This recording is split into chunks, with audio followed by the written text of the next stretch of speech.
یہاں پر میں ایک غوث اعظم کا ایک مختصر واقعہ پیش کرنا چاہوں گا۔ ایک مرتبہ غوث اعظم کی بارگاہ میں ایک شخص آیا اور کہنے لگا حضور مجھے مرید بنا لیجیے۔ حضور غوث اعظم نے فرمایا، حضور غوث اعظم نے اپنا ہاتھ آگے بڑھایا اور اس شخص کو کہا تو بھی اپنا ہاتھ آگے بڑھا۔ اس نے بھی اپنا ہاتھ آگے بڑھایا۔ اچانک سے اس شخص نے اپنا ہاتھ کو پیچھے کر لیا۔ غوث اعظم نے کہا مرید نہیں بننا۔ کہا حضور مرید تو بننا ہے لیکن دو شرطیں ہیں۔ کہا کیا ہے؟ کہا ایک شرط تو یہ ہے کہ میں چوری کرتا ہوں، چوری نہیں چھوڑوں۔ کہا دوسری شرط کیا ہے؟ کہا دوسری شرط یہ ہے کہ میں نماز کی پابندی نہیں کرتا، نماز کی پابندی نہیں کروں۔ غوث اعظم نے فرمایا میں تجھے مرید نہیں کروں۔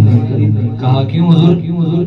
کہا کہ یہ دونوں شرطیں شریعت کے خلاف، یہ دونوں شرطیں شریعت کے خلاف ہے اور عبد القادر کو یہ گوارا نہیں کہ عبد القادر شریعت کے خلاف جو کام کرا اس کو مرید بنا۔ کہا حضور آپ نے لاکھوں لوگوں کو مرید بنائے، چوروں کو، گنہگاروں کو، کئی لوگوں کو مرید بنائے، اس گنہگار کو بھی شامل کرنا اپنی لسٹ میں۔ کہا نہیں عبد القادر مرید تو بنائے گا جب تک یہ دونوں چیزوں پر تو عمل نہیں کرے۔ تو اس نے کہا کہ آپ کو اپنی والدہ فاطمہ ام الخیر کا واسطہ، مجھے مرید بنا لیجیے۔ غوث اعظم نے کہا تیری دو شرطیں تو میں سائیڈ میں رکھتا ہوں مگر میری ایک شرط ہے۔ اس نے کہا حضور آپ سینکڑوں شرطیں بتاؤ، ہر شرط میں مان لوں گا۔ کہا عبد القادر کی ایک شرط تجھ کو قبول نہیں کر پائے گا۔ کہا حضور شرط کیا ہو تو بتائیں۔ غوث اعظم نے کہا کہ جب بھی اذان کا وقت ہو تو اذان دے دیا۔ کہا ٹھیک ہے حضور کوئی بات نہیں۔ حضور غوث اعظم نے اس کو وہاں مرید بنایا اور وہ اپنے گھر گیا۔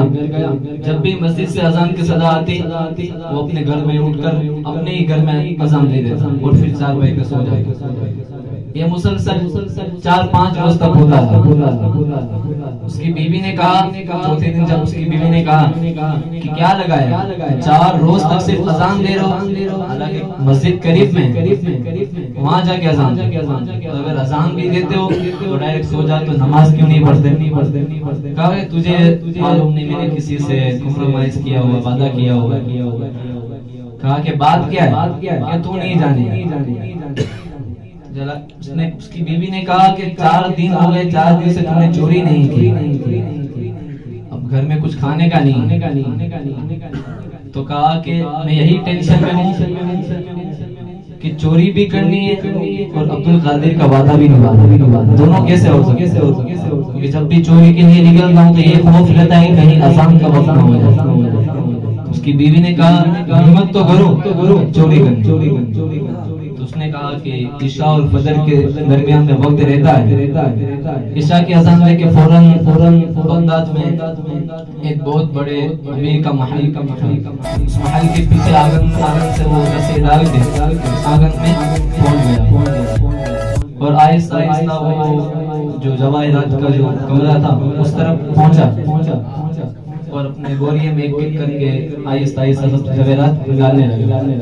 لیکن لکڑی وغیرہ پتھر ہوتے اس کو جلدی سے ڈالا جاتا ہے، جواہرات بہت نازک چیز ہوتی ہے، اس کو آہستہ آہستہ اس نے اپنے بورے میں رکھا اور اتنا آہستہ آہستہ اس نے کام لیا یہاں تک کہ فجر کا وقت۔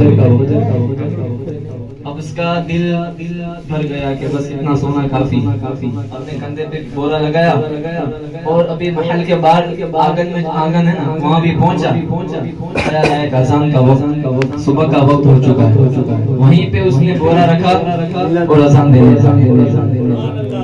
جیسے ہی اذان ختم ہوئی اس نے دیکھا کہ گھر والے سب جل گئے، اس نے 2 رکعت نماز کی نیت کر لی، 2 رکعت نماز کی نیت کر لی، کہا کہ نماز پڑھوں گا تب تک وہ سب وضو کر کے آ جائیں گے، میں نکل جاؤں گا۔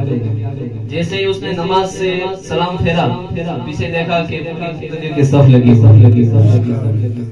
مقتدی میں سے جو زویرات کا مالک تھا وہ آگے ہوا اور کہا حضور تکبیر دوں میں؟ چور نے کہا پاگل ہو گئے، میں چوری کرنے آیا ہوں، کوئی حضور تھوڑی نہ ہوں، کوئی عالم تھوڑی نہ ہوں میں نماز پڑھا دوں۔ کہا نہیں حضور آپ تو اللہ کے نیک بندے ہیں، اگر کہو تو میں پھر دے دوں. ارے بھائی میں چوری کرنے آیا. کہا حضور بدر کا وقت آ رہا ہے کہ سورج نکلنا ہے. یہ سنا تو اس نے کہا کہ کوئی بات نہیں, نماز پڑھا دے. تکبیر دی, اس نے نماز پڑھائی. نماز سے فارغ ہوا تو سب لوگ اس کے ہاتھ چومنے لگے, ہاتھ کو بوسہ دینے لگے, پیر چومنے لگے. اس نے کہا عجیب بات ہے بھائی, چوروں کو بھی کوئی اتنی عزت دیتا ہے. وہ ٹینشن میں آ گیا جس سے وعدہ کیا تھا, بس یہاں اس یہ پھنسا. وہاں غوث اعظم اپنے حجرے میں بیٹھے ہوئے مسکرا. خادموں نے کہا حضور آخر مسکرا کیوں رہے؟ کہا کہ وہ پھنس گئے. کہا کون؟ کہ جو مجھ سے بری دعا نے آیا تھا اس کی 2 شرطیں تو سائیڈ میں پڑی ہوئی, مگر میری ایک شرط ابھی تک وہ نہیں قبول کر پایا. میری ایک شرط میں پھنس گیا. اسی لیے کہتے ہیں کہ نماز, حضور غوث اعظم نے کہا کہ نماز ہر بلا کو ٹال دیتی ہے, اذان ہر بلا کو ٹال دیتی ہے. اذان دے کر لوگ نکل جاتے ہیں, اور یہ ہے کہ اذان دے کر پھنس گئے. غوث اعظم نے کہا حضور پھنس گیا تو نکال بھی دیجیے. غوث اعظم نے کہا نکل جائے, ابھی پھنسا ہے نکل بھی جائے. پھر وہ لوگ سب اس کا بوسہ کرنے لگے, ہاتھ چھوڑنے لگے, پیر چھوڑنے لگے. کہا حضور آپ تو بہت اللہ کے نیک بندے ہیں. ارے بھائی میں بہت بڑا گنہگار اور میں چوری کرنے والا چور ہوں. آپ کو یقین نہیں ہو رہا تو یہ آنگن میں نے بورا رکھا ہے, یہ زیورات کس کے دیکھیں. تو جب گھر کے مالکوں نے وہ زیورات دیکھے تو کہا حضور یہ تو ہمارے ہی زیورات ہیں. بولے یہاں کیسے آیا؟ کہا اس سے ثابت ہوا کہ میں نے ہی چوری کی, میں چور ہوں. کہا نہیں حضور آپ اپنی ولایت پہ چوری کا پردہ ڈال, آپ چور نہیں. کمال لوگ یہاں ثبوت دیا پھر بھی نہیں مان رہے آپ. پھر وہ آخر تھک گیا, اور پھر غوث اعظم جہاں آرام فرمائے اس سمت دیکھ کر دونوں ہاتھوں کو اس طرح کیا اور کہا مان گیا بھن گیا, نماز پڑھا دی. یہ ہے غوث اعظم کے مریدوں کی سنت. غوث اعظم جب مرید بنا لیتے ہیں تو مرید نہیں بلکہ اللہ کا ولی بنا لیتے ہیں.